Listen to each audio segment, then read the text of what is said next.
Hey guys, welcome back to another video. So today we are going to be reviewing Sonic Superstars. So Sonic Superstars is basically another 2D Sonic game, and I'm fine by that, but this game has a lot of problems. And I'm obviously not saying that this game is bad. This game is not bad, but this game just feels like empty. It's not like bad by any means, but I just feel like this game just has a lot of problems, and well, the bosses are one of the problems, but we'll get to all of that later. And I really do think that this game needed more time in development because this game looks unfinished.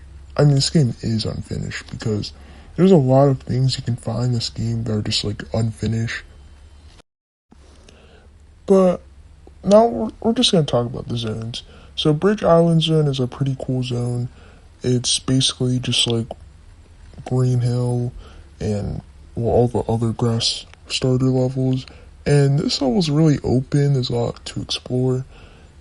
And I feel like Act 1 just doesn't have like a boss here. Oh, there's this section where there's this big shark or whatever in the background, and you just have to outrun it, and it's pretty easy to do. So yeah, so not like a big boss or anything, so just a traditional level. And Sonic has a drop dash from Sonic Mania, and he works the exact same as he did in that game. And then there's Tails, and he worked the exact same as he did in Sonic Mania and Sonic 3K, so not really a big difference there. I mean, I feel like Sonic should have had the peel out in this game, but I mean, they did have the animation for it, so they could have done it. And this over here, it's not really good. I forgot what it was called, but like both acts aren't really that good. They're not fun. I mean, in Act 2, you played the level in reverse, which is really cool, but it wasn't really that fun to begin with. And the boss for Act 2 is the final boss, and like I said, we're gonna get to the bosses later, because I have a lot to say about that. At times, this game does look good, but it just feels like Play-Doh. Like it just looks unreal. The environments don't like really look as good.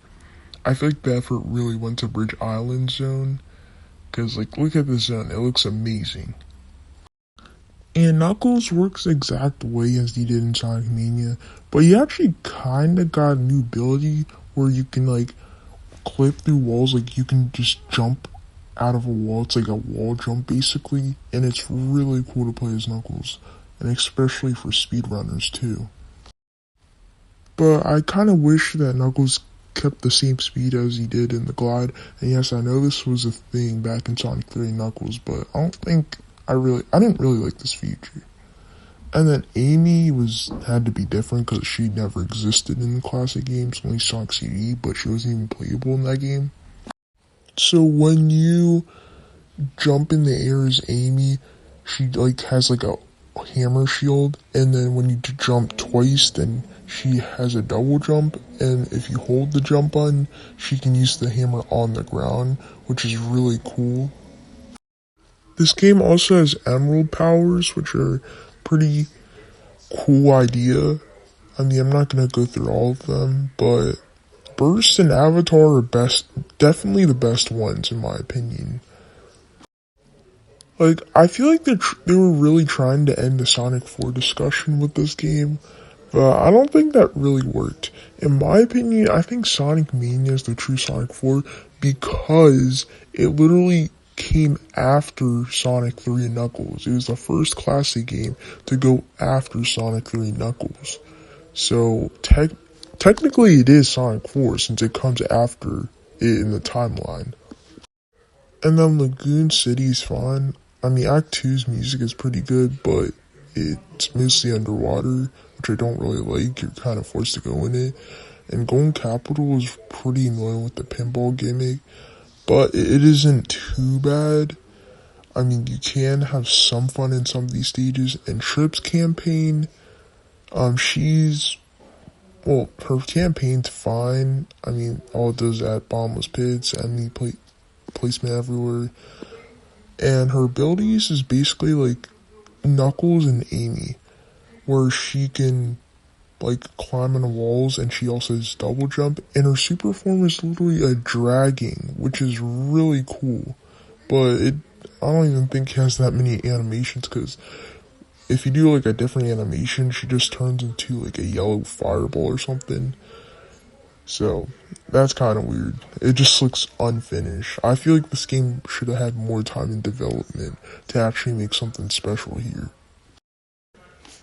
And I also think that this game's just trying to make itself stand out in the classic games, but I don't really know what to say about this game. It's just another 2D Sonic game. And I do like those games, but I just feel like this game just feels empty, because like when you go really fast in this game, like when you go top speed, it shows that you're going fast, but you don't feel like you're going fast. Like let's say you go on top speed, it just shows that it's happening, but it doesn't feel like it, like in the classic games. And you're probably like, oh wow, it's just a minor detail. And yeah, it is, but it kind of harms with the gameplay, because you can randomly just slow down when you didn't do anything. And I think it's really annoying. But other than that, they did a pretty good job with the physics. But I do wish that Trip's campaign was a little more interesting. But it still gets the job done, but I don't really like it as much. It's okay, but it's not really that bad, you know? But the final boss for Trip's campaign is really bad. Like, the Fang boss for that is really bad. I really hate that boss. I wasn't even a fan of the final boss in the normal campaign, so I did not like that. But now we're going to talk about the bonus stages. These are based off of the ones from Sonic 1. Man, why the Sonic 1 special stages? Like, why couldn't it have been the Sonic CD special stages? That would have been cool to see in like 3D, since it's a 2.5D game. And the physics here aren't really that good, to be honest. And I do think that like it's a good thing to like put like medals in these stages, so like it encourages the player to actually get these if they're interested in the battle mode. And oh yeah, the battle mode. So the battle mode's actually pretty good. I actually like it. I mean, it's kind of underrated. People say that it's bad, but they don't really say why, you know. But who knows? It could be anything. Speed Jungle is one of my favorite zones. I mean, it's just a jungle, but it has a lot of fast moments, and you can go really fast in this level. And this game also got like a lot of like DLC, because like you can actually play as like the rabbit, like that was Sonic's first design, which is really cool. But I mean, when you turn Super, you just turn into regular Sonic, and you can't even turn Super in the cyberspace form, well, the pixel form, which is kind of sad. And Cyber Station's a pretty cool level. I mean, it's one act, but the boss here wasn't really that good, to be honest. I mean, you can turn into a squid, so I guess that makes up for it. And to be honest, I don't really care if the themes aren't really unique. I just want fun levels, and the level design of this game isn't bad. It's not the best. It could have like been like Sonic Generations classic Sonic design, but this game is 4 players, and I've not played the multiplayer, so I don't know how that feels. But it doesn't seem too great having 4 players on the screen. Just saying. But I've been really positive, or positive at least during this video, because I think Superstars is a good game. I think it's a cool game. But there is one thing that I hate about this game, and that is the bosses. Oh my goodness. These are the worst bosses in any game that I've ever played before. Like in all games that exist, not just Sonic games. Like these bosses suck. And it's not because they take long. They can take long. But the thing is that these bosses can kill you with insta kill attacks. And sometimes the waiting periods kinda just ruin the boss. Like, look at this boss here. Like, how does this look fun? Like, what is this? Like, if they're gonna design bosses like this, then don't put them at all. And yes, I know this game's 4-player co-op, but it still takes the same amount of time because it's all scripted events. So, like, it's the same thing. But we'll get to the bosses later. And the special stages are okay in this game. They're not really that fun. I mean, at least they're unique, but I mean, I don't care that they're not unique. Like, special stages at least have to be fun in Sonic games. I don't care if they're just rip-offs from Sonic 1 and 2 or 3. As long as they're fun, then they're good. And I forgot to mention this in the Mania video because those had those bonus stages from Sonic 3K, and I thought those were actually pretty good. I mean, I didn't even like the blue spears from Sonic 3 and Knuckles, but here it's actually, well, in Sonic Mania, it's better. And like I said before, every Chaos Emerald gives you a power. And I did find these stages to be a little annoying at times. But let's talk about this level here. And this level reminds me of Sonic Adventure, Windy Valley. And I don't know why. I think it's because this level just feels like it's in the sky, just like that level. And it also has a tornado, well, at the end of the level, just like that level did. And this level just, like, feels like a completely different experience. Because, like, you can break the level as Tails, just like you can in Sonic Adventure. And Sonic is just a normal playthrough.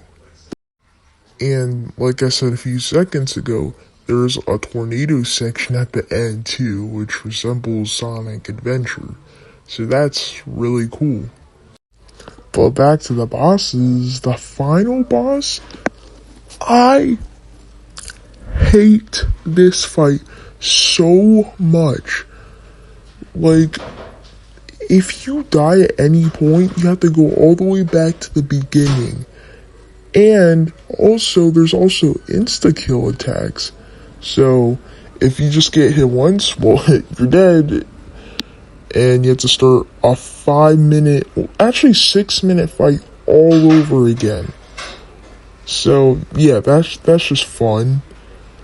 And this fight is just, look, okay, just look at this. Just how is this fun? You just have to keep waiting, and then look at this part.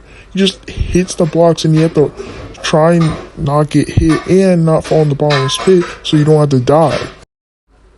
I just found this fight to be really annoying, and I would never play this fight on a repeat playthrough. And the final boss, well, the Super Sonic final boss, is basically as bad as the one there. Like, why are all these bosses so bad? And this fight has no reason to be so long because you can't even play as other characters besides Sonic in this fight. You only play as Sonic, so why does this fight so long? Like, why can't you hit it repeatedly? Because this fight's only for single player, so, I mean, well, you only play it for one person, so why? Like, if they're gonna design the bosses like this, just don't make bosses at all. It's that easy. But anyways, I guess that's the end of this game. The only bad thing that I really hated about this game was the bosses. And all the other stuff, the problems aren't really that bad. And I'll see you guys in the next review. Bye.